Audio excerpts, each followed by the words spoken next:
Bueno, siendo las 18:05, me parece que podríamos iniciar la charla, a pesar de que sabemos que tenemos unos cuantos inscriptos más, pero ya somos un número interesante y aparte ya estamos en hora. Bueno, les vamos a dar las buenas tardes a todos desde el grupo UNICER, que es un instituto de investigación y desarrollo que nació por iniciativa de 6 empresas líderes en la fabricación de ladrillos cerámicos huecos, con una misión. Tenemos, entre muchas misiones, tenemos una que es contribuir con la innovación de la construcción y la sustentabilidad. Entonces, nuestras empresas, que son Cerámica Rosario, La Tercer, Cerámica Quilmes, Cerámica Fanelli, Coolmacheu y Palmar respectivamente, incluso Cerámica Cañuelas, que ya somos no 6, sino somos 7, conformamos este grupo donde hemos armado unas series de charlas con el CONICET, unas charlas que son dentro de un ciclo de webinar que lo hemos denominado Arquitectura Bioclimática, donde ahí vamos a dar nuestra cuarta charla, que tiene que ver con las estrategias pasivas de refrescamiento. Dicho todo esto, le voy a dar la palabra a Silvana Flores Larsen, que es excelente referente del CONICET y con la quien vamos a empezar nuestra charla. Silvana, todos tuyos. Bueno, muchas gracias, Sandra, por la presentación y bienvenidos a todos los que se suman hoy y los que vienen desde los seminarios de los webinars anteriores. Es un placer estar con ustedes hoy con este tema. Espero que les resulte de interés y que les sea provechoso. ¿Sí? Como siempre, yo voy a hacer una exposición y al final de la exposición vamos a tener las preguntas y respuestas que vamos a poder evacuar por vía del chat, ¿sí? Si en algún momento se corta el video o el sonido, por favor, Sandra, mandame un mensajito y hacémelo saber, porque como saben, uno no se entera mucho cuando está con el PowerPoint funcionando. Te seguimos. Sí. Te seguimos face to face. Ahí está, buenísimo. Ahí se comparte perfecto y estamos viendo todo. Bien, bien, bien, perfecto. Bueno, estamos entonces en el cuarto webinar de este ciclo, que son estrategias pasivas de refrescamiento. Estamos ya pasando la mitad de las charlas, ¿sí? Y de refrescamiento vamos a tener 2 charlas, la de hoy y la del jueves que viene, perdón, la del miércoles que viene, porque el tema amerita, ¿no? Detenernos un poco más en una de las estrategias que es la que más se utiliza para refrescamiento, que es la estrategia de ventilación natural, ¿sí? Entonces, el miércoles que viene vamos a hablar exclusivamente de ventilación natural. La charla se las va a dar el doctor Marcelo Valdés. Y yo hoy les voy a dar algunas nociones, porque siempre estamos hablando que este ciclo es un ciclo introductorio, de estrategias de refrescamiento que son, digamos, importantes para implementar en los diseños, ¿no? Más o menos la charla de hoy va a hablar un poquito del contexto energético, de las cuestiones de refrescamiento.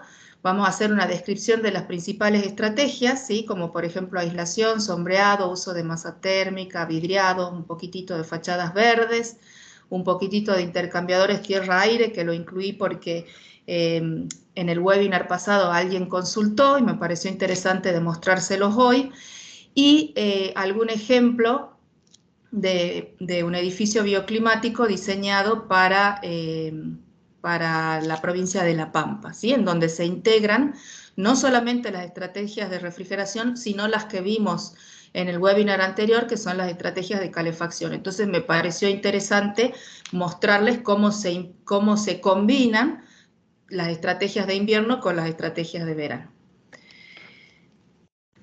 Bueno, esta es una información que salió bastante recientemente, ¿sí? A fines del año pasado, del INDEC, es la encuesta nacional de gastos de los hogares, ¿sí? En donde se detallan cuáles son los consumos energéticos de los distintos dispositivos que se tienen en el hogar y además de cuáles son los que más consumen, cuántos tienen instalados de ellos las viviendas, ¿no? Entonces, por ejemplo, un dato interesante es que casi el 85% de las viviendas argentinas usan algún método para refrigerar los ambientes, ¿sí?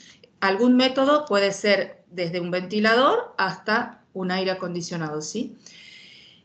También hace una evaluación de los equipos de aire acondicionado, ¿sí? Ya vemos en la próxima diapositiva, más o menos la mitad de las viviendas de Argentina tienen instalado al menos un equipo de aire acondicionado.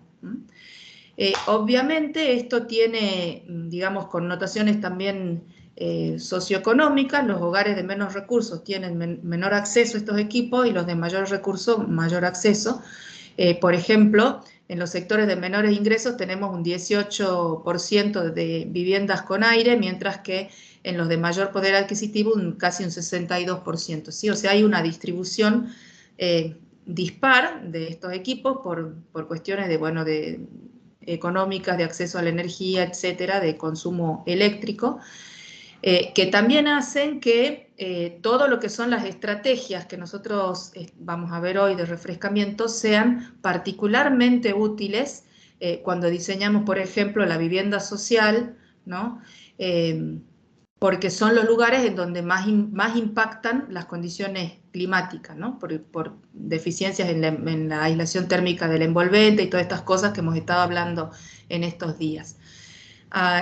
Por ejemplo, acá tenemos una distribución por región, ¿sí? De cuáles son las casas que utilizan aire acondicionado. Están en dos tipos, el aire acondicionado de tipo split y el aire acondicionado de tipo ventana, obviamente por una cuestión de más modernidad histórica, digamos, los aire acondicionados split tienen mayor utilización en nuestro país que los de ventana, ¿no?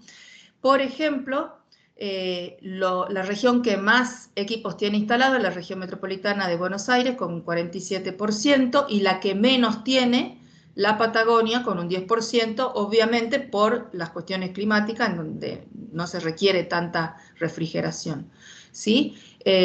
Cuyo tiene un 47% y el NOA y el NEA entre un 30 y un 35 más o menos, ¿no?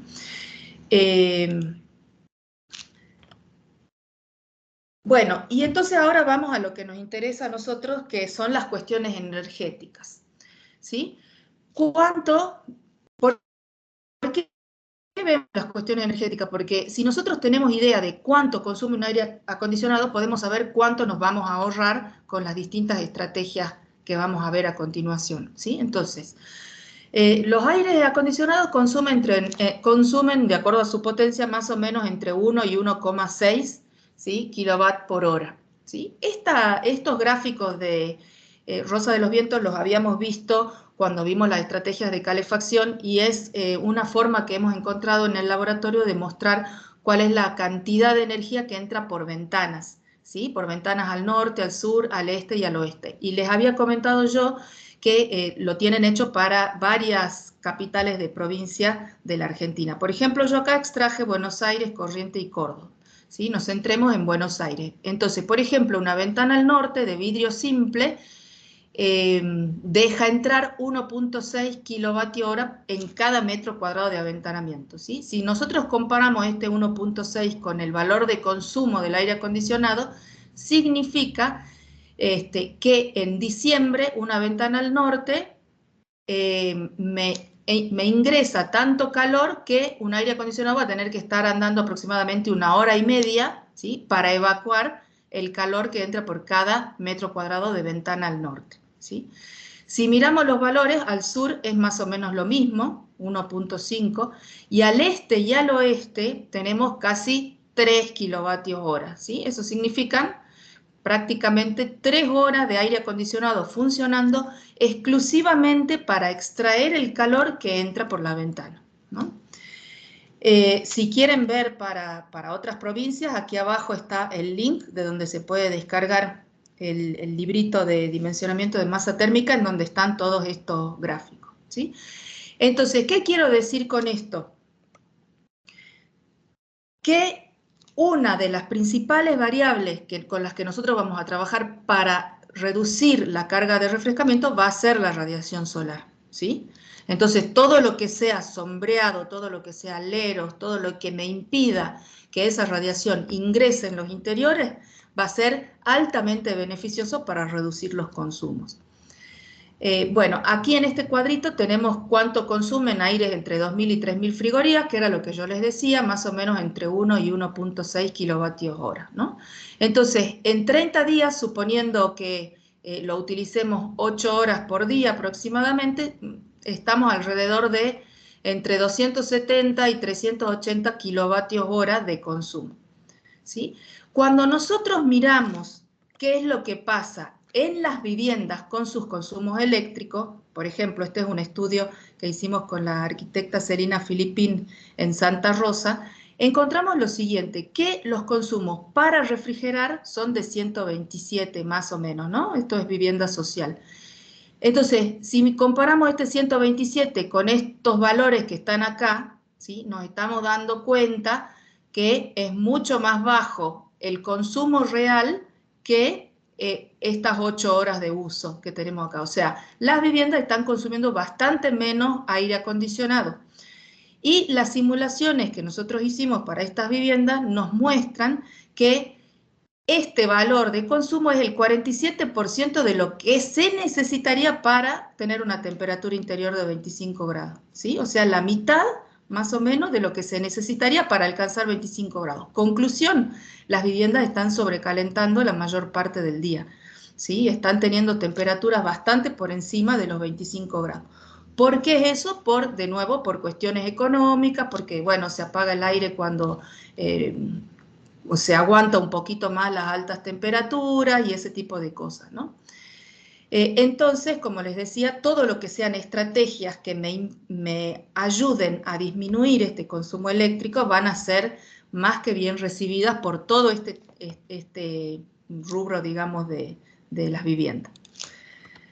Bueno, entonces, dicho esto, volvemos al diagrama bioclimático de los primeros webinars. Hoy nos vamos a concentrar en todo lo que son las estrategias que están del lado derecho de la zona verde de confort, ¿sí? Que son aquellas situaciones climáticas en donde tenemos temperaturas de más de 26, 27 grados y necesitamos algún tipo de estrategia de refrescamiento, ¿sí? Como siempre, si las temperaturas exceden un cierto valor, nunca va a ser suficiente la estrategia pasiva que nosotros utilicemos y vamos a tener que utilizar un acondicionamiento mecánico, ¿sí? del aire. Bueno, en resumen, si nosotros queremos refrigerar nuestros espacios, tenemos, digamos, 3 etapas para hacerlo. La primera, la que ya les mencioné, es la prevención del calor o tratar de minimizar todo lo que sean las ganancias de calor por la envolvente, ¿sí? Por las aberturas, por los vidriados, etc. Una vez que tenemos eso, el paso siguiente es buscar estrategias de refrescamiento pasivo que me ayuden a disminuir las temperaturas interiores, ¿sí? Hay un montón, ahora vamos a ver algunas de ellas, y finalmente, cuando el clima es demasiado extremo, vamos a necesitar incorporar enfriamiento mecánico, ¿sí? Por ejemplo, algunos días del año, la utilización de aire acondicionado, porque con las estrategias pasivas no es suficiente para hacerlo. Bueno, entonces, dentro de lo que son las minimizaciones de ganancias de calor, yo puse algunas de las más importantes acá. Tenemos la aislación de la envolvente, la utilización de colores claros, el sombreado y la utilización de algunos vidrios especiales, ¿sí? Entonces, yo voy a avanzar un poco rápido por la parte de aislación, porque esto ya lo hemos visto cuando miramos el tema de la calefacción solar pasiva, pero ya sabemos que la aislación térmica influye tanto en disminuir los consumos de invierno como en mejorar las condiciones térmicas y el consumo de verano. Y que el primer lugar en donde nosotros tenemos que que mirar, digamos, estas aislaciones son los techos de las viviendas, ¿no? Este es un informe del INTI también reciente, en donde muestra que, para Buenos Aires, por ejemplo, el 30% de la energía que se utiliza para calefacción se pierde por los techos, ¿no? Entonces, siempre que nosotros podamos aislar los techos, va a ser mucho mejor. Es el primer lugar por donde nosotros tenemos que empezar la mejora de las cuestiones térmicas del envolvente.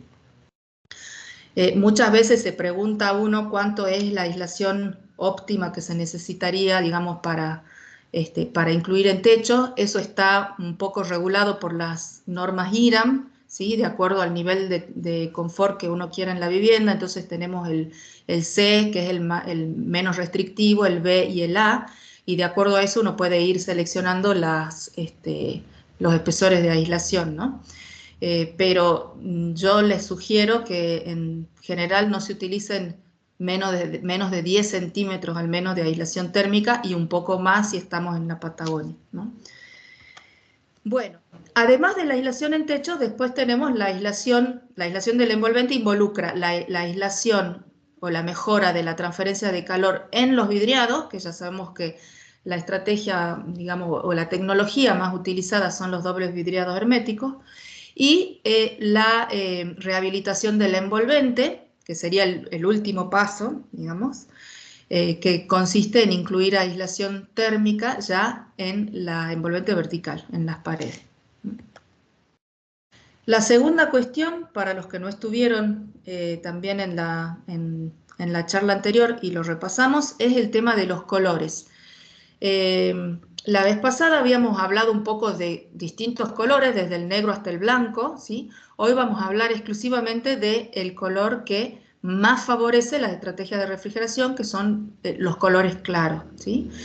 Esta imagen la tomé de una empresa que fabrica pinturas especiales para techos. Me pareció muy interesante porque muestra cuáles son las temperaturas superficiales de los techos con los distintos recubrimientos disponibles, digamos. Por ejemplo, una membrana de color oscuro, obviamente esto está hecho para un cierto clima, ¿no? ¿No es cierto? Estos valores pueden modificarse un poco de acuerdo al lugar en donde uno esté, pero para tener una idea de la relación sirve.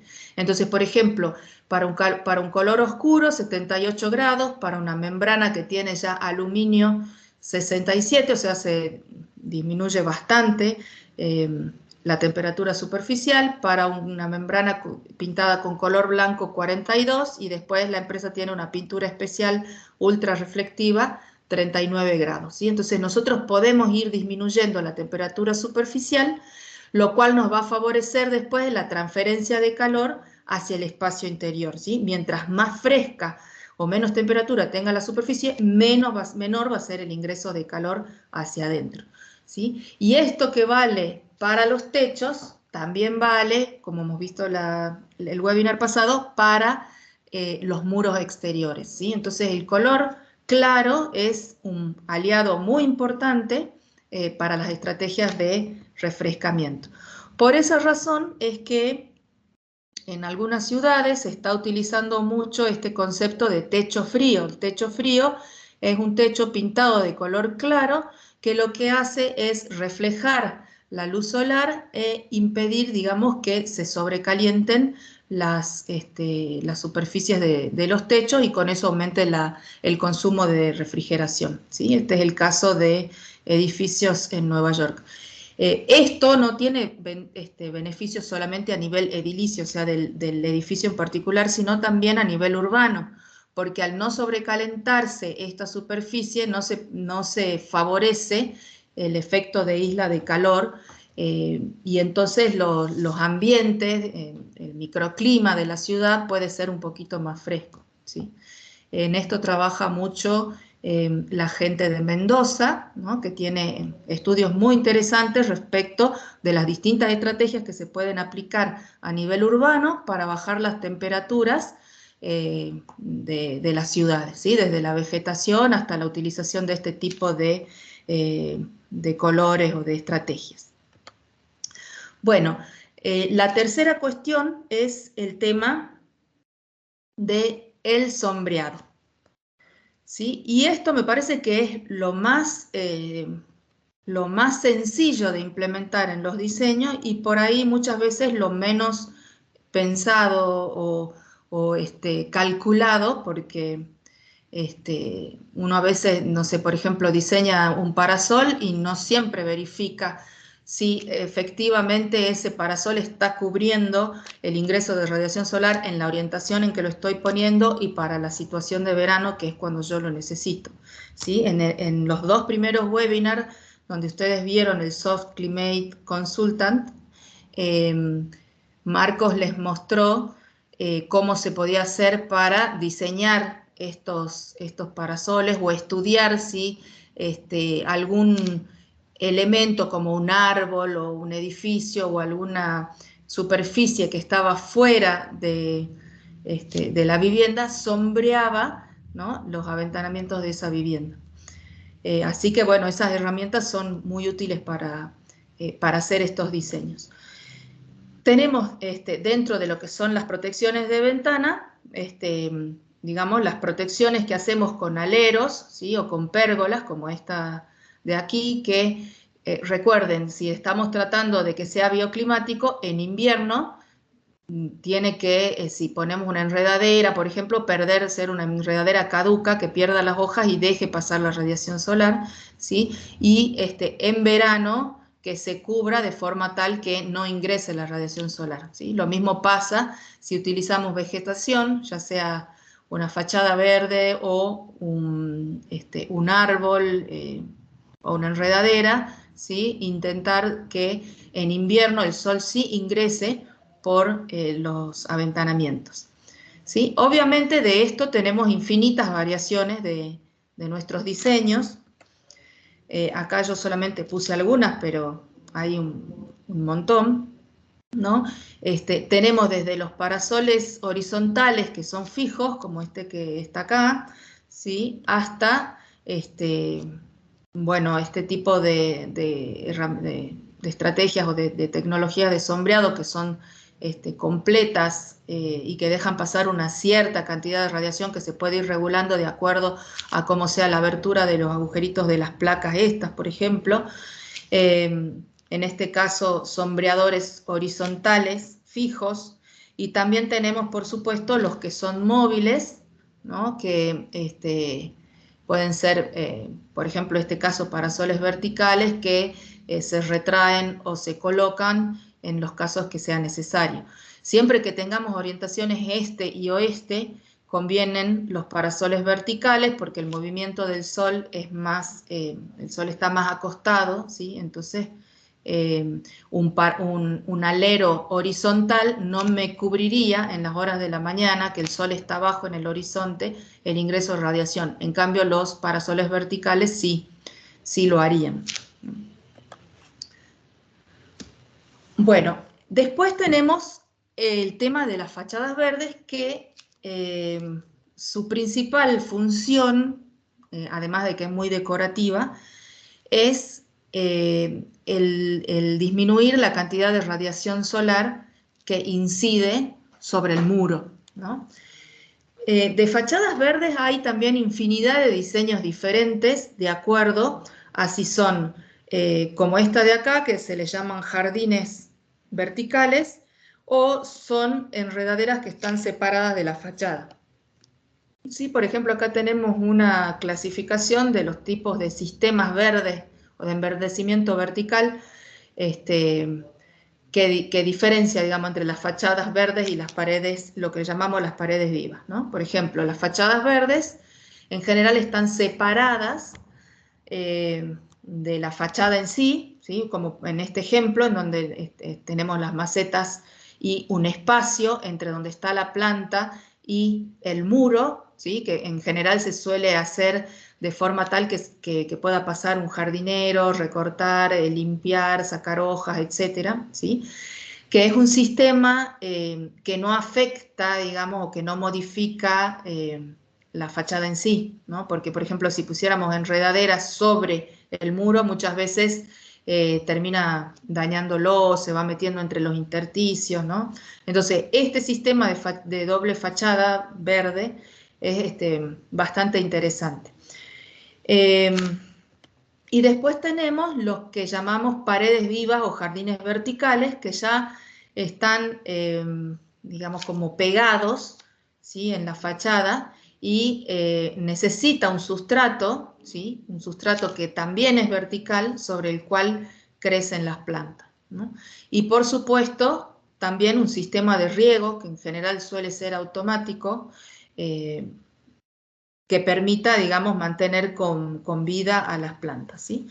Ambos sistemas son sistemas que necesitan de mantenimiento, bastante mantenimiento, y que tienen ventajas, digamos, algunas ventajas desde el punto de vista térmico y otras ventajas que van más allá de lo térmico, ¿sí? Por ejemplo, se obtiene una mejora, no están en orden de importancia, digamos, estas propiedades beneficiosas de la fachada. Por ejemplo, aislación térmica y acústica, ¿sí?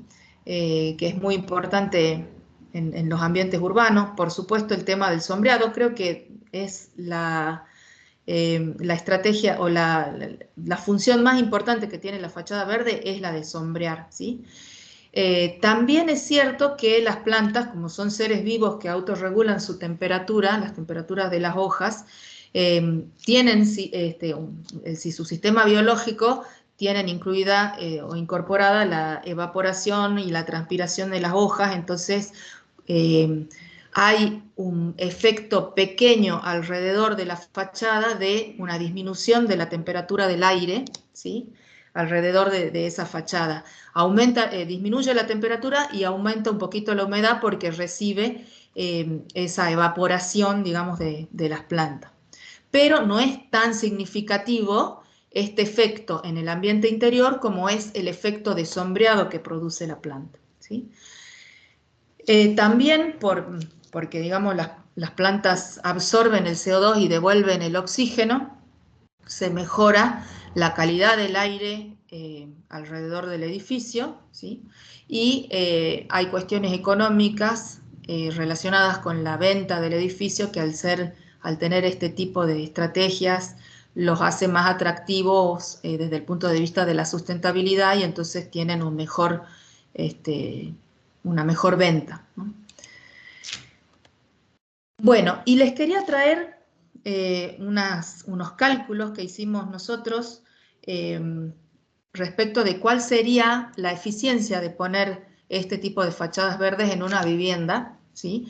Esta es una tesis de licenciatura en energías renovables del año 2021, en donde lo que hicimos fue tomar una vivienda pequeña y incluir la fachada verde en las distintas fachadas de la vivienda, ¿sí?, en la norte, la sur, la este, la oeste, y ver qué pasaba con las temperaturas interiores de los espacios y qué pasaba con el consumo.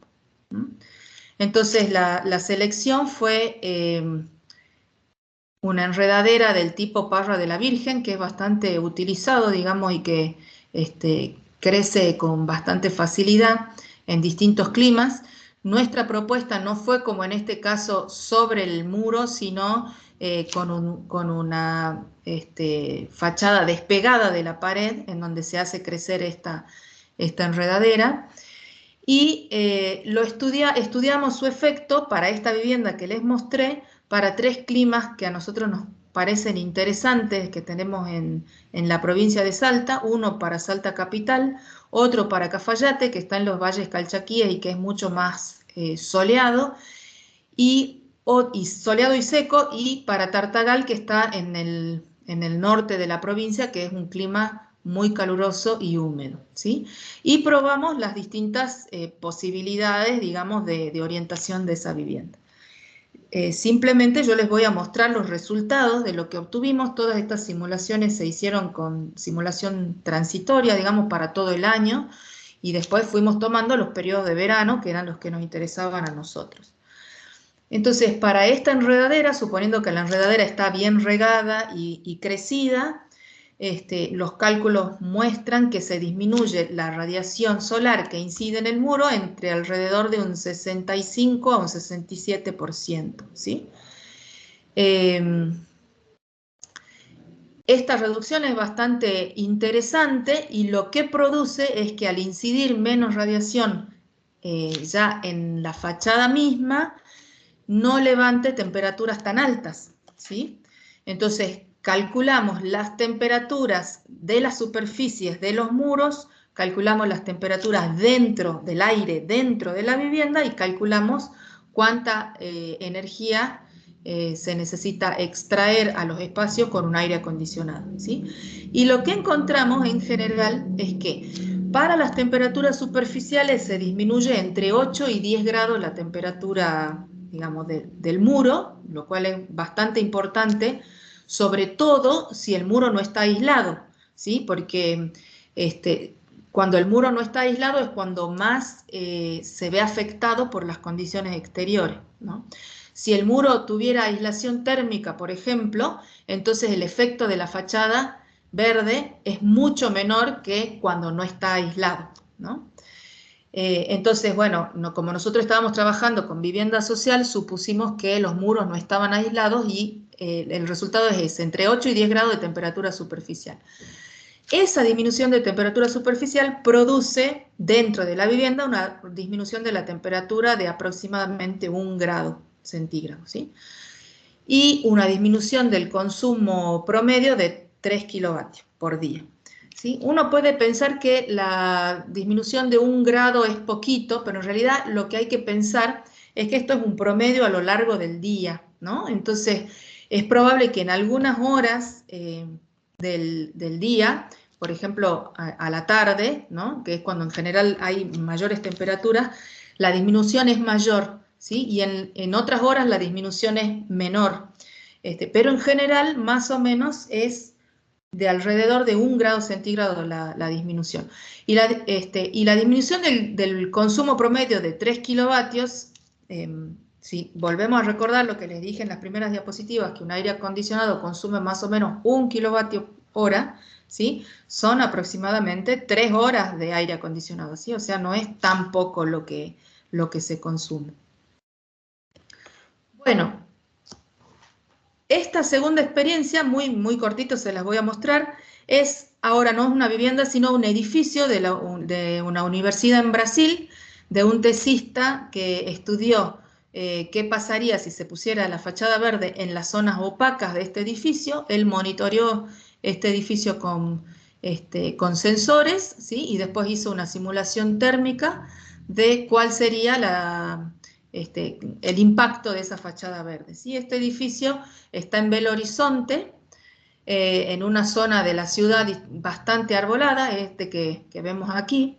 Entonces, para la simulación se necesitó incluir todos los edificios circundantes porque también arrojaban sombra, digamos, sobre el edificio que estábamos estudiando, así que se hizo este tipo de simulaciones.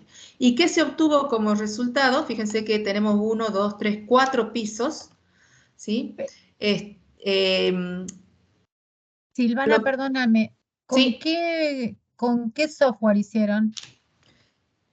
está hecho con Energy Plus, Ok, ¿sí? gracias. Open Studio o Design Builder, todos usan el mismo motor de cálculo que es Energy Plus.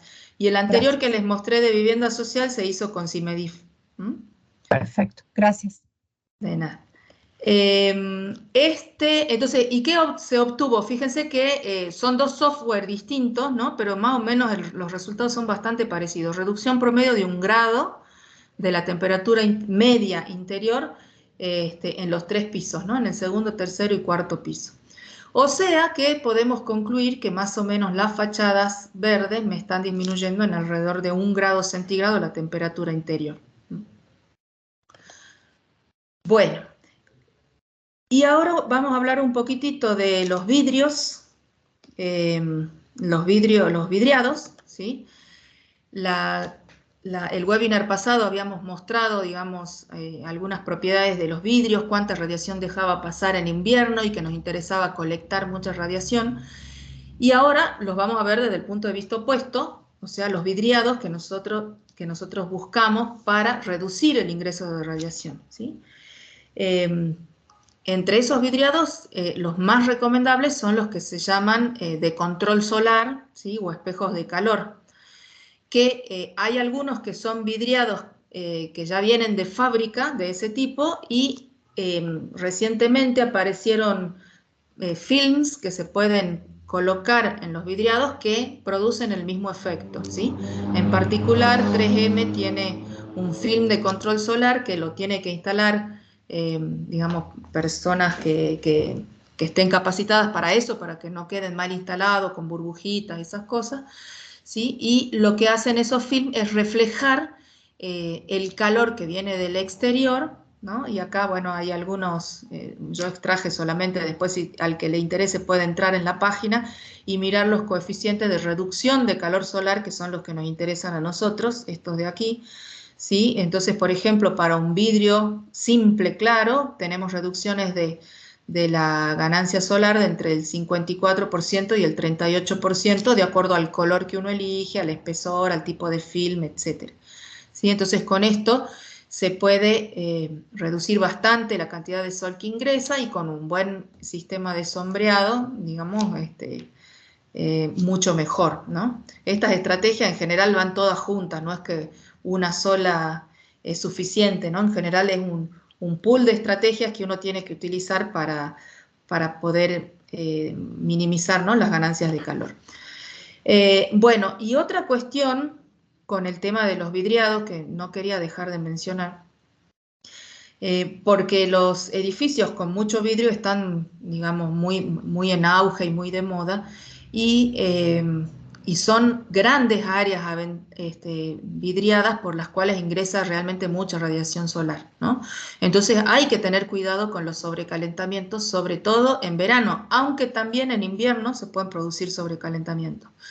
Entonces, muchas veces los edificios o las tecnologías se copian del hemisferio norte al hemisferio sur, ¿no? Y no siempre eso es lo mejor porque, por ejemplo, no es lo mismo un edificio vidriado implantado en Alemania que un edificio vidriado implantado en la Argentina, en Córdoba o en Salta o en la misma Buenos Aires, ¿sí? Principalmente por el tema de la radiación solar. Nosotros estamos con niveles de radiación que son muchos más altos, ¿no?, que los que hay en Europa del Norte o en el mismo Estados Unidos, ¿sí? Entonces, bueno, hay que tener en cuenta estas cuestiones y tratar de adaptar las cosas de acuerdo al clima. Y en eso es fundamental, digamos, el conocimiento del clima de quién va a hacer el diseño de estas cosas. Eso por un lado. Y por otro lado, el tema de las formas, cuando uno utiliza estas fachadas curvas, sobre todo, ¿no? Porque, bueno, se pueden producir situaciones que no estaban previstas en el diseño, como el caso de este edificio, el Walkie Talkie, en la ciudad de Londres, que por su forma lo que hace en cierta época del año es concentrar los rayos del sol en ciertas partes de la calle, y bueno, y en internet van a encontrar fotos de autos derretidos y de gente que hace huevo frito en la vereda, ¿no? Entonces, las cuestiones de la forma, cuando uno utiliza este tipo de material espejado o de vidriado, es sumamente importante de analizar. Y como les había prometido en el webinar pasado que les iba a mostrar un poquito qué es lo que pasaba en verano con el edificio que tenemos nosotros en Salta, con fachada vidriada, ahora les muestro. Es este edificio que está aquí, tiene 5 pisos y vidriado de piso a techo, son edificios de oficinas, ¿sí? Y nosotros intervinimos en el diseño de lo que era la envolvente del edificio, ¿sí? Hicimos una envolvente aislada liviana, en este caso, porque es un edificio de oficinas en donde necesitamos, digamos, que el encendido de la calefacción o la refrigeración sea, digamos, impacte rápidamente en las temperaturas interiores. Entonces lo hicimos bastante liviano y muy aislado, ¿sí? O sea, aislado tanto en los techos como en los muros. La estrategia para aislación en techos fue bueno, además de la aislación térmica, ¿no? De 10 centímetros sobre el cielo raso de yeso, pusimos en la azotea, en la terraza, una capa adicional de un cerámico sostenido en estos pilotes para que fuera transitable y para poder poner los aires acondicionados, ¿sí? Y que además funciona como un colchón acá de aire que sombrea el techo y que además permite que, digamos, el aire circule por todo este lugar y hacia afuera, ¿sí? Y las paredes les agregamos un aislante térmico también de 3 centímetros, ¿sí? Para evitar los sobrecalentamientos, porque es un edificio que está muy expuesto en todas las orientaciones, porque toda la construcción del entorno es construcción baja, tradicional y colonial de Salta, entonces nada lo está sombreando, ¿no? La aislación se la colocaron por el lado de adentro. La aislación la colocamos por el lado de adentro, exactamente. Acá hay una imagen, bueno, ¿qué es lo que nos pasó? Que hacia el lado, este edificio da hacia el lado oeste, ¿sí? Oeste puro, como son, digamos, las ciudades de trazado hispánico, y como al frente no tiene ningún edificio, esta fachada recibe sol durante toda la tarde, ¿no? Entonces, una de las propuestas fue hacer una doble fachada, ¿sí? Esto fue propuesta del arquitecto, que quería tener, digamos, esa imagen continua de vidriado, ¿sí?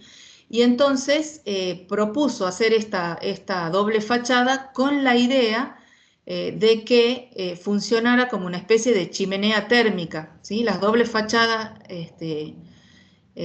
su forma de funcionar es que el aire ingresa por la parte inferior y se va calentando porque está en contacto con el vidrio, que se pone más caliente y va subiendo y después se puede extraer arriba, ¿sí? Muchas veces se ayuda este efecto chimenea con pantallas en la parte superior que se pintan de color oscuro para favorecer esta succión del aire, ¿no? Y por supuesto estos canales tienen que tener un cierto ancho, ¿no? Para que esto funcione bien. Si es demasiado grande, a veces no funciona esto. Y después hay un montón de estrategias intermedias de, por ejemplo, poder abrir ventanas sobre la fachada en invierno para meter el aire caliente o en verano para aprovechar el efecto de succión, ¿sí? Entonces nosotros dijimos, bueno, probemos esta fachada y veamos qué es lo que sucede, ¿no? Y entonces acá hay una imagen de esa doble fachada, una imagen de lo que es el aventanamiento que da hacia las oficinas, que se hizo de abrir por este tema de poder regular el intercambio de aire entre adentro y afuera, ¿sí?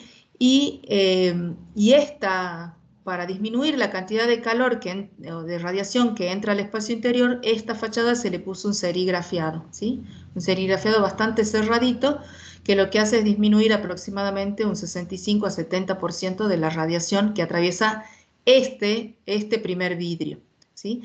Ese serigrafiado produce otra cosa además, que es como es oscuro y absorbe, para que no pase el sol, ¿sí? Absorbe mucha radiación solar. Entonces este vidrio se pone muy caliente, ¿no? Y al ponerse caliente, calienta este espacio que nosotros llamamos la cavidad interior, ¿sí? A temperaturas que son más altas que la temperatura exterior, ¿sí? Nosotros pusimos sensores dentro de la fachada, fuera de la fachada y dentro de los espacios. Y encontramos eso, que aproximadamente, por ejemplo, de día, en esta cavidad tenemos 10 grados centígrados más que hacia afuera. Eso, por supuesto, que es contraproducente para la transferencia de calor hacia adentro, porque al tener mayores temperaturas acá es mayor la transferencia de calor, ¿no?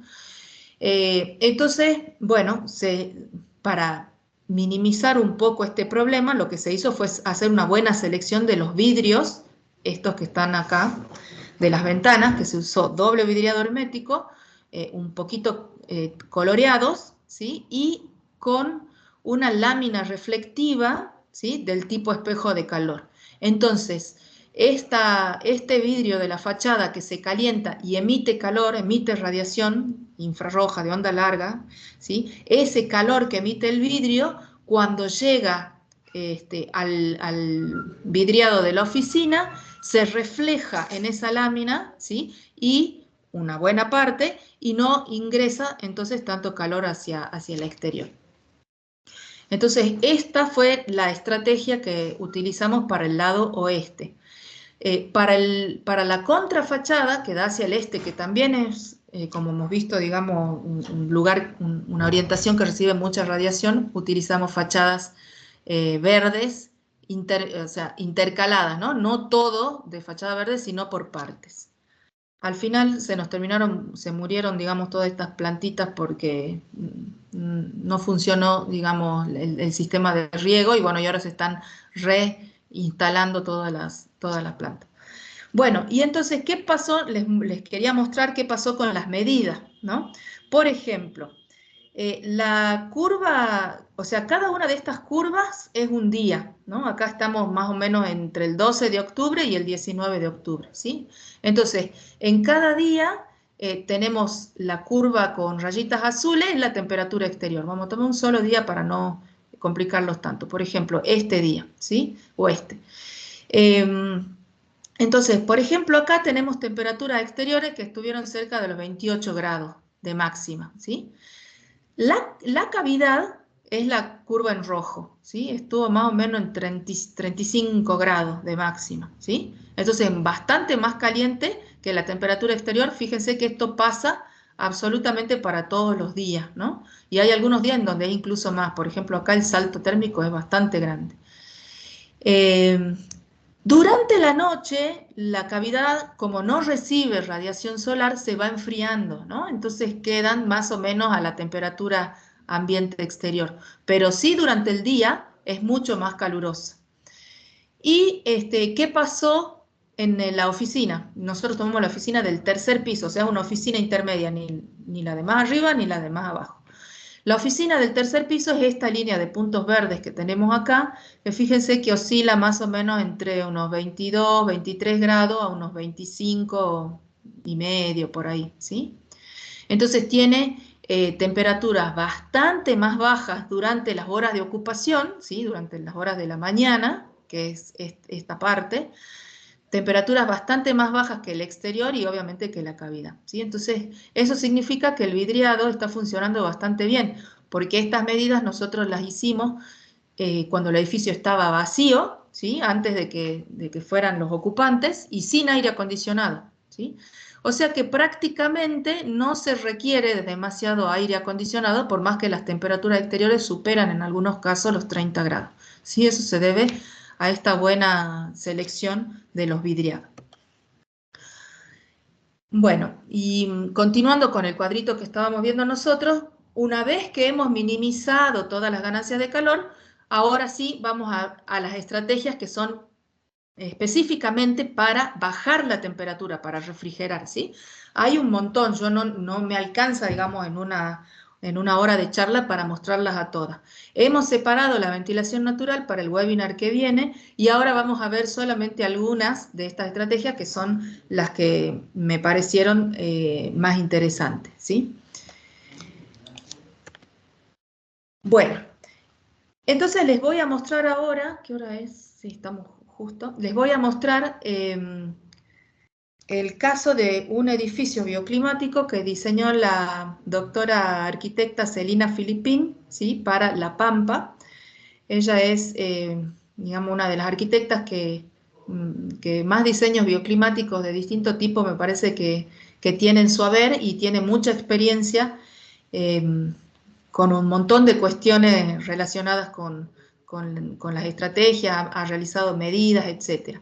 Así que yo quiero mostrarles un edificio en el que hemos colaborado y trabajado en conjunto y mostrarles cómo es nuestro proceso de intercambio, digamos, de información y del diseño, desde que se inicia el diseño del edificio hasta que se construye y monitorea, ¿sí? Entonces, siempre primero partimos del análisis climático, que ha sido motivo de nuestras primeras charlas.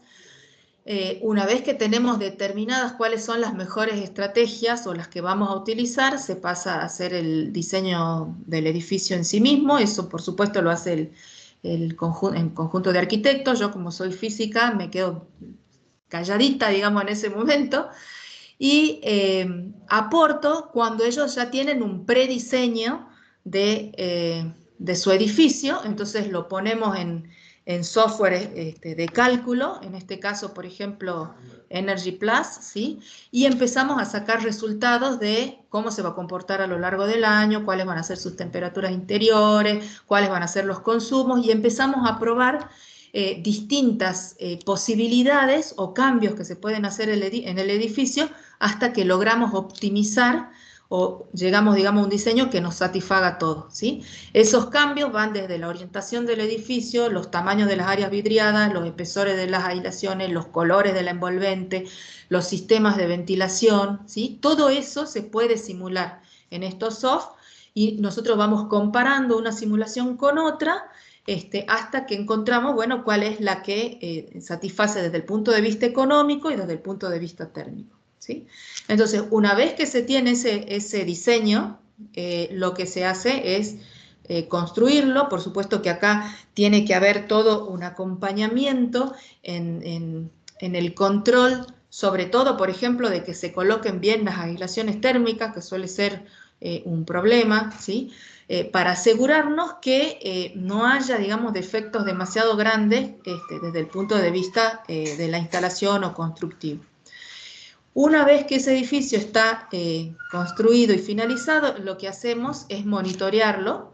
A veces se lo monitorea antes de que empiece a ser utilizado, y en general se lo monitorea ya en uso pleno del edificio. ¿Por qué? Porque los usuarios, digamos, tienen comportamientos con respecto al edificio que son muy particulares. Por ejemplo, a qué hora abren las ventanas, cómo utilizan los aires, si es invierno, si abren, por ejemplo, postigos en caso de tenerlos para permitir el ingreso de radiación. Si todas esas son cuestiones muy importantes, y más aún en los edificios bioclimáticos. Entonces, cuando uno entrega un edificio de este tipo a quien lo va a utilizar, en general les hace una explicación a los usuarios de cuáles son los mejores comportamientos para que ese edificio se comporte como fue diseñado, ¿sí? Hay muchos casos en los que el edificio se diseña para que se comporte de una forma y el usuario es totalmente contraproducente, ¿sí? Y provoca que haya muchos consumos energéticos por una mala utilización del edificio. Por ejemplo, dejar entrar aire frío en el invierno, o dejar entrar aire demasiado caliente en el verano, o no ventilar durante la noche para refrescar, ¿sí? Entonces, todas esas cosas, cuando uno diseña el edificio, le tiene que explicar a quién lo va a usar cuál es el método óptimo de funcionamiento. Entonces, entregado el edificio, lo monitoreamos con equipitos automáticos de este tipo que censan la temperatura interior y la humedad relativa, niveles de iluminación, etcétera, en cada uno de los locales, y con esos monitoreos lo que nosotros hacemos es una realimentación de toda nuestra etapa de diseño para ver si lo que nosotros propusimos originalmente por simulación se verifica después en el comportamiento real, y para aprender para la próxima si es que hay alguna cosa que se pueda mejorar o no en los diseños, ¿sí? Entonces esta es nuestra manera de trabajar, y lo que les voy a mostrar ahora es un edificio que siguió, digamos, estas etapas aquí. La doctora Filipín, que es del CONICET La Pampa, tiene varios edificios diseñados para la zona central de Argentina, ¿sí? Después, el que esté interesado, hay un libro en donde está descrito cada uno de ellos. Hay de todo, desde viviendas, digamos, viviendas hasta escuelas, residencias universitarias, etcétera, ¿no? Hay distintos tipos de uso. Este de acá arriba, por ejemplo, es un auditorio para la universidad, ¿no? El que yo les voy a mostrar hoy es esta escuela que está aquí, de Catriló, porque tiene muchas cosas muy interesantes para explicar, ¿sí? Está ubicada aquí, ¿sí? En la zona 3 de La Pampa. Esta es una imagen de esta escuela. Esta fachada es la fachada este. Fíjense los colores que se utilizaron en las paredes y en los techos también se utilizaron chapas de color blanco. El norte está hacia la derecha, por eso se ven estos quiebres de techo acá para colectar energía para el invierno. Ya vamos a ver fotos interiores. Y esto que se ve aquí son extractores eólicos para extraer el aire caliente en el verano. Acá hay una imagen de la escuela terminada, ¿sí?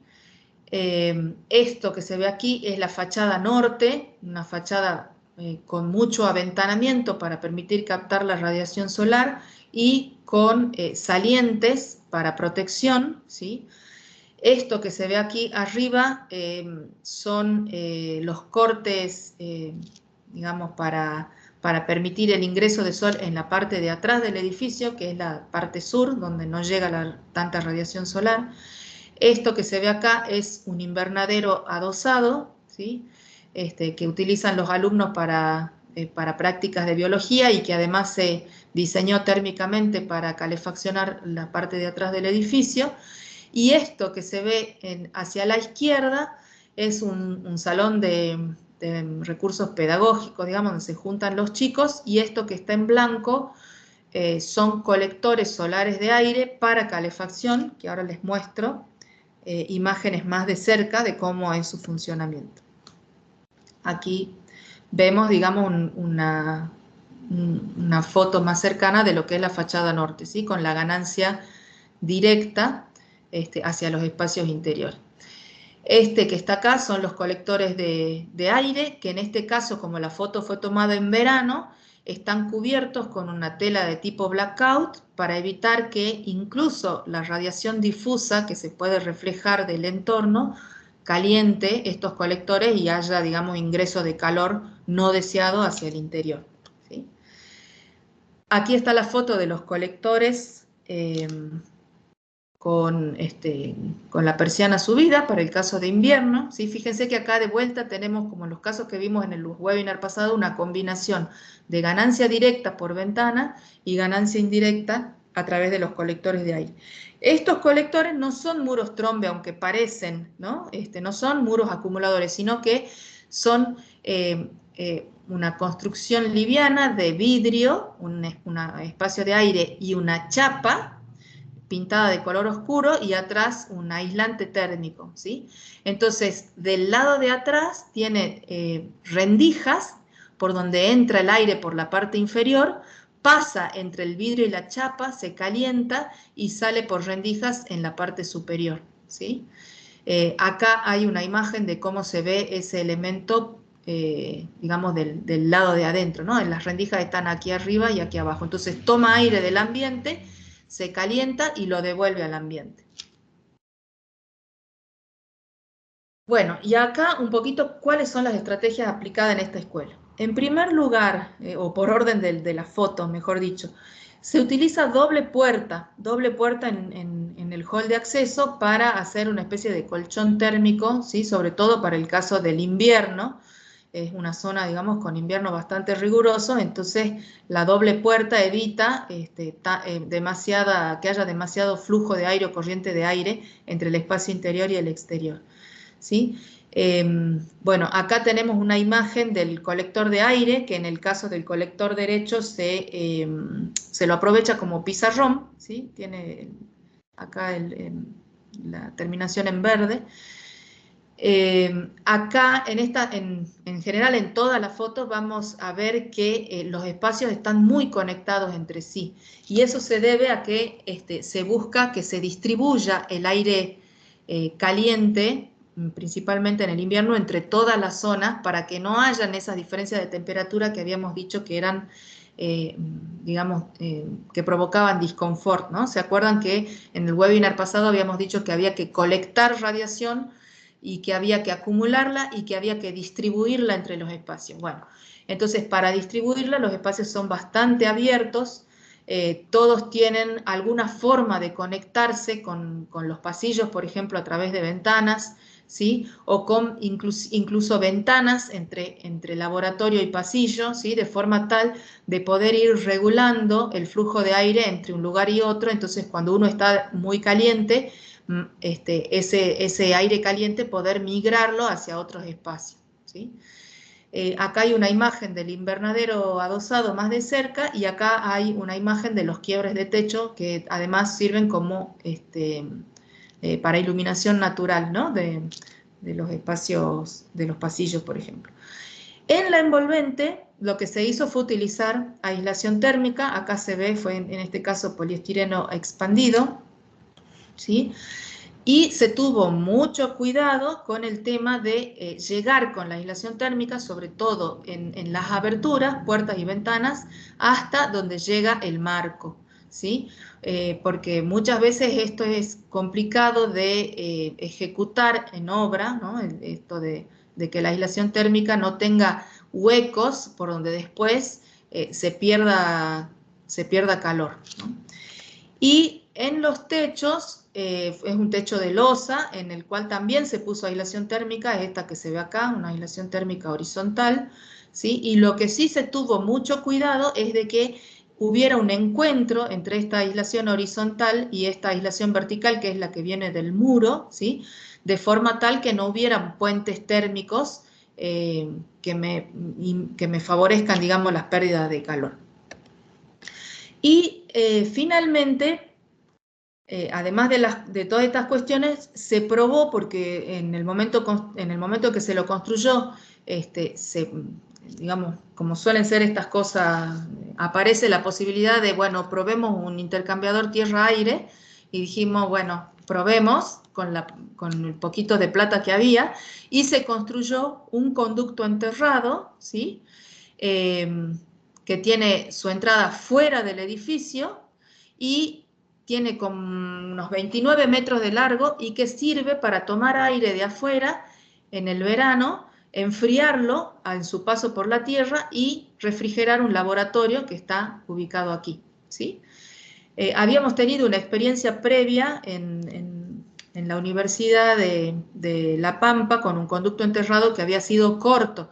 Entonces, en este caso lo hicimos bastante largo, pero no lo podíamos enterrar demasiado por cuestión económica y constructiva. Entonces el conducto quedó, digamos, no a la profundidad óptima, que sería de los 2 metros más o menos, sino que quedó un poco encima, como al medio metro, ¿sí? De profundidad.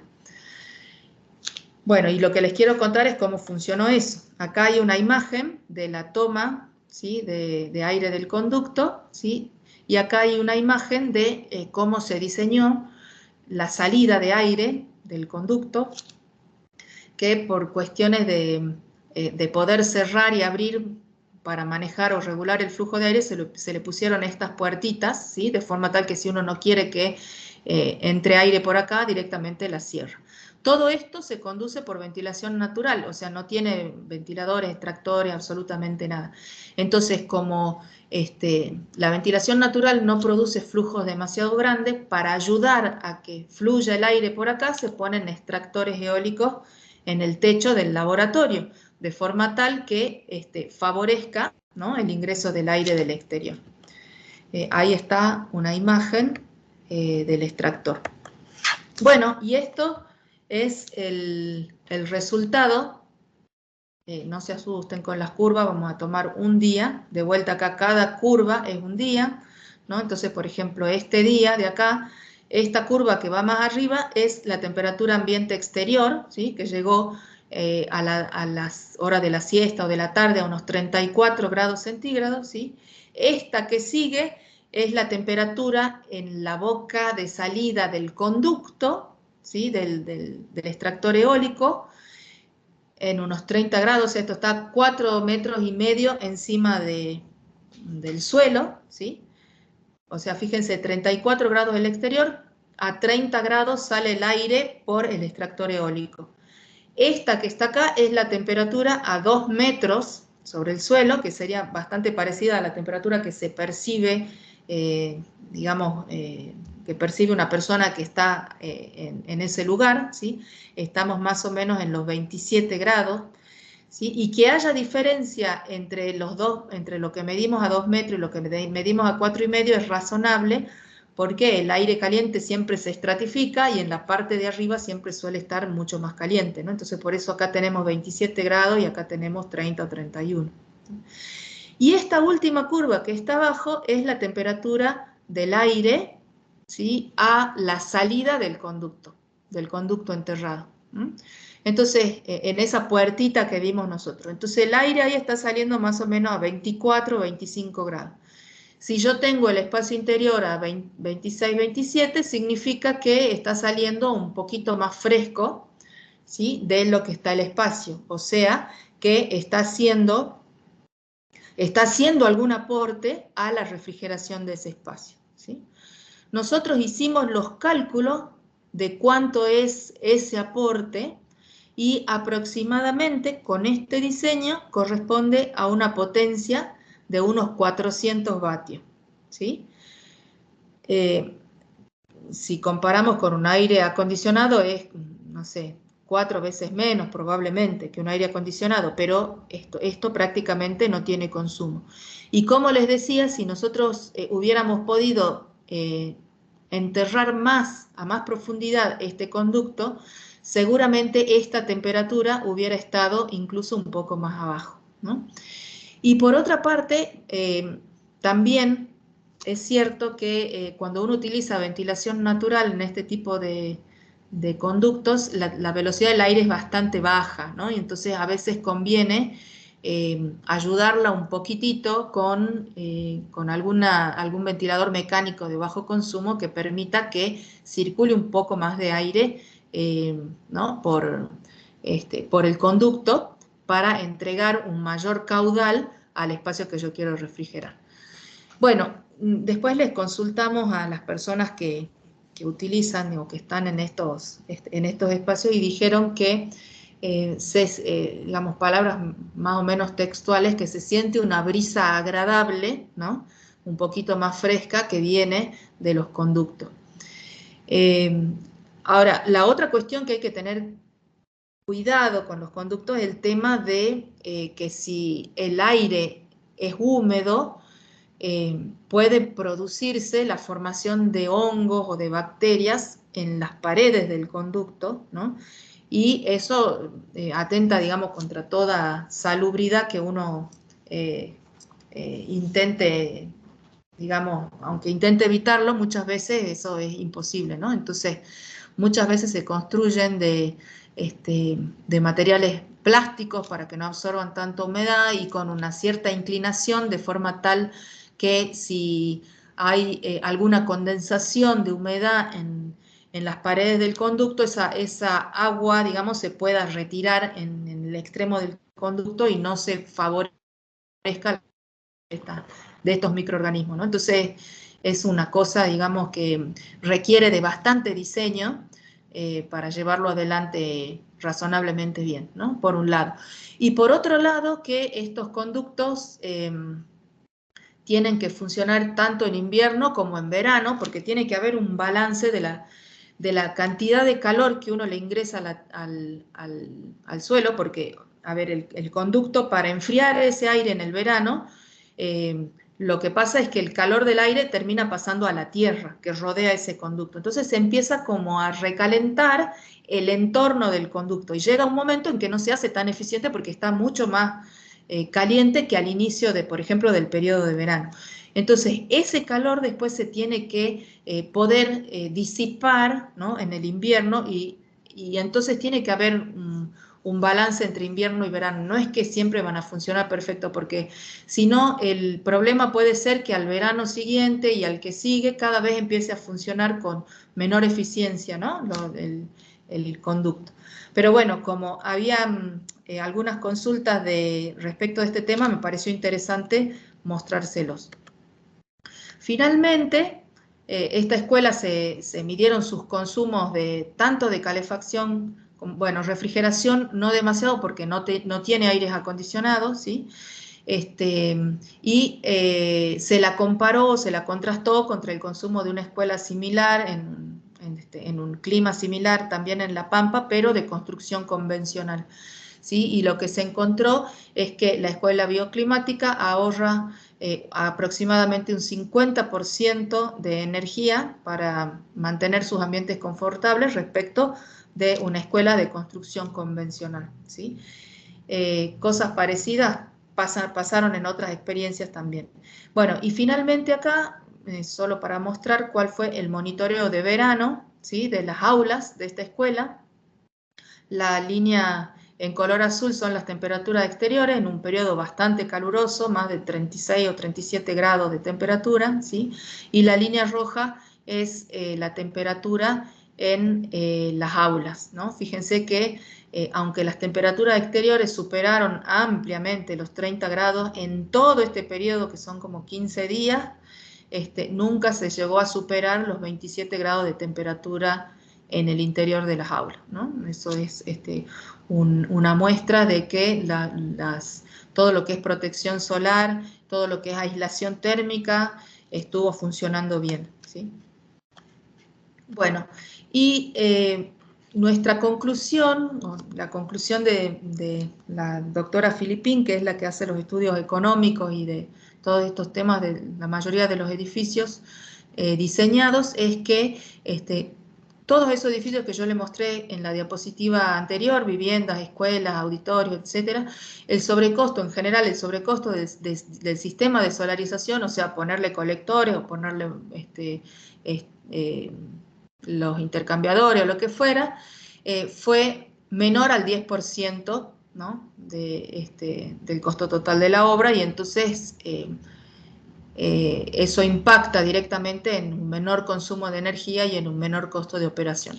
Pero a mí me gusta, digamos, también destacar que no es solo una cuestión del costo energético, sino que también es una cuestión del confort de las personas que están ahí. Porque, por ejemplo, en esta escuela que yo les mostré, que no tiene aire acondicionado, es súper importante que en las épocas calurosas los espacios no sobrecalienten, ¿no? Entonces, no hay un exceso de consumo eléctrico porque no hay equipo de refrigeración, pero sí hay un impacto muy importante en lo que es la situación de confort de los alumnos que van ¿no? a la escuela.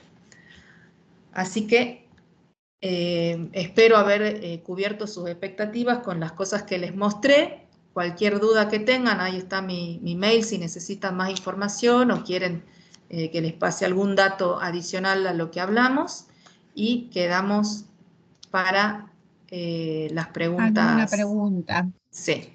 Lo que te quería hacer yo una consulta con respecto a las mediciones que hacen con ya el edificio puesto, digamos, en marcha con usuarios y solo. ¿Varía mucho su Muchísimo, funcionamiento? Claro, muchísimo, muchísimo. sí, Varía muchísimo porque, como les decía, el usuario puede o ayudar o empeorar la situación, ¿no?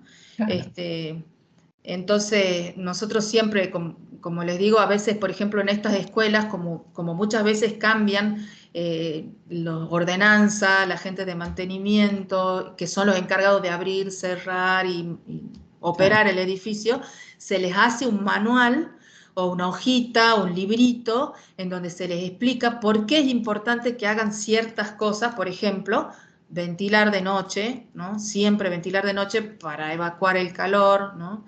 En algunos casos se intentó, por ejemplo, sistematizar algunas cuestiones como la apertura y cierre de ventanas, pero a la larga terminan teniendo problemas mecánicos y se terminan, digamos, sin usar, ¿no? Entonces, es muchísima la diferencia que hay entre los usuarios. Por ejemplo, en La Pampa hay otra escuelita que se consiguieron ahorros de más del 50% de energía de calefacción los primeros, no sé, 5 años de la escuela, ¿no? Porque había un director. Cambió el director, cambió la gente y pasó a consumir el doble de lo que venía consumiendo, ¿no? Entonces, bueno, por eso es que el usuario es tan importante y por eso es que mucho del trabajo científico que se hace es caracterizar a los usuarios y ver y tratar de que los edificios se impacten lo menos posible por un mal uso, ¿no? de las personas que los habitan.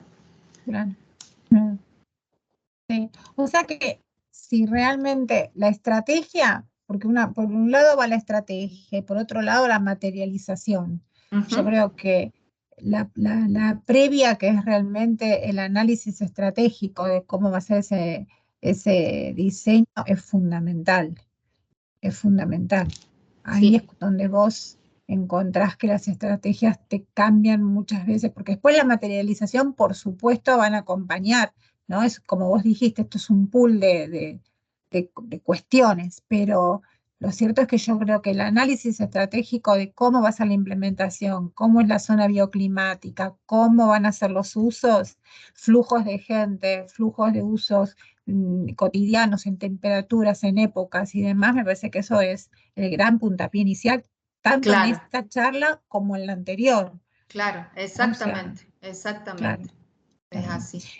No sé si hay Ah, alguna pregunta, estaba chicos, gente. mirando, Sí, a ver, aquí preguntan problemas de condensación. Bueno, sí lo hablamos, ¿no es cierto? ¿De qué material es el conducto? El que nosotros mostramos ahí era un conducto de hormigón, pero también hay conductos de otro tipo, o sea, no es demasiado, de demasiado impacto el material del conducto, ¿no? Mientras, claro. porque como está en contacto con el suelo y el suelo es una masa térmica bastante importante, no hay problema. El tema más viene por este problema de condensación, de hongos y de esas cosas. María Marta pregunta, ¿la mayor eficiencia tanto de chimenea térmica como de conducto sería mayor diferencia de altura? Bueno, son dos cosas, ¿no? Sí.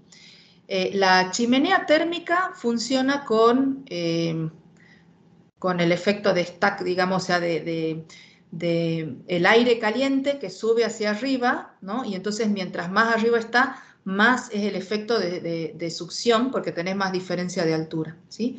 En el caso del conducto, más que la diferencia de altura, lo que importa es la profundidad a la cual está instalado el conducto y el largo, ¿no? Los largos tienen que ser de más de 30 metros, porque si no, no le alcanza la longitud para intercambiar calor con la tierra y terminar saliendo fresco. Si se lo hace demasiado corto, no baja tanto la temperatura, ¿sí?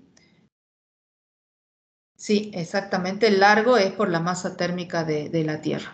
De nada. En CIMEDIF se puede insertar datos de las fachadas verdes. Sí, la última versión, Ana, la última, la de hace como 2 años que es la última versión de CIMEDIF, se pueden simular fachadas verdes, ¿sí? Uno elige incluso el tipo de planta, en qué pared va a estar y se puede hacer la simulación. Tiene un módulo especial para hacer esa simulación.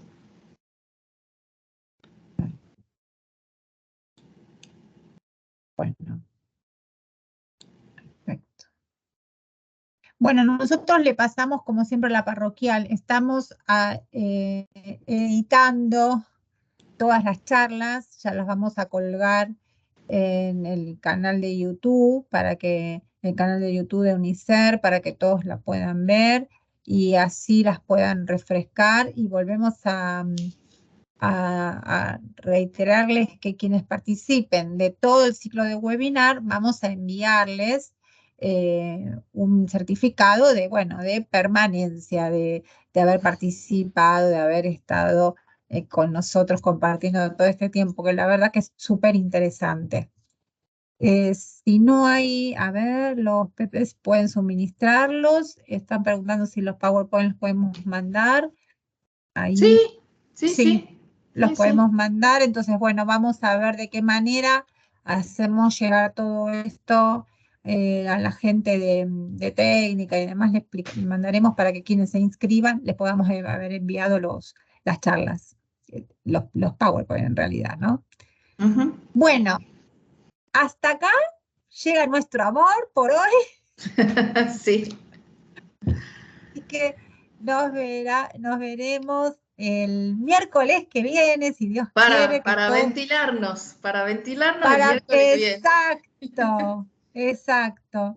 Así que nos vemos el miércoles que viene, que tengan buen fin de semana. Esto es un fin de semana largo, así que disfruten, escuchen, vuelvan a ver, retomen datos y nos vemos la semana que viene.